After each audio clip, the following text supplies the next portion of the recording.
Well, 3 days worth of rainfall left us with a big deal flood, and with all of that water, flooding was going to be an issue with this system. Considering that the areas that were not hit the hardest had about a month's worth of rainfall in just 3 days, areas that were hit the hardest over 2 months worth of rainfall. So yeah, certainly a big issue for a lot of folks out there. It's not just how much water fell, but the widespread nature of the flooding that's been happening across a lot of the forecast area. Here are our bluegrass storm totals. So all the way from Friday until this morning. And you can see that anywhere between 2.5 to about 4, 5.25 down there in Boyle County. So one of the hardest hit areas there.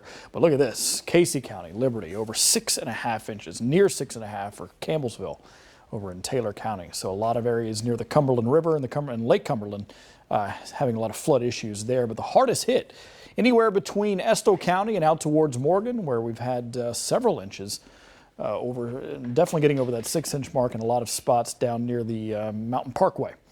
Southeastern Kentucky, you get below Leslie and Clay, and you're looking at about 4 inches of rainfall there, but some of the spots that had the most, Jackson County over there at over 6 inches of rainfall, and quite a bit of these coming in above 5. So really just immense rainfall that we do not get in a short amount of time, but the fact that we did, flash flooding was a big issue. And speaking about records, check this out. A lot of our reporting sites from around the state breaking records yesterday with the rainfall. In fact, the only one that didn't do it was Paducah, but just the amount of rain that we had falling in one day was definitely an impressive sight to see, but certainly a dangerous one as well. You see the bulk of the rain down to our south, maybe a few drizzle showers or a little light rain right along the Cumberland Gap. I think everything else is taking a break at this point and really just moving out, and that's the good news. We want to let those water levels start to go down. Flood warnings remain in effect for those areas that were hit the hardest, that had 5 to 6 and even 6 plus, near 7 inches of rainfall. So you see how those flood warnings continue for mainly that corridor, south and north, including the bluegrass, has now been canceled.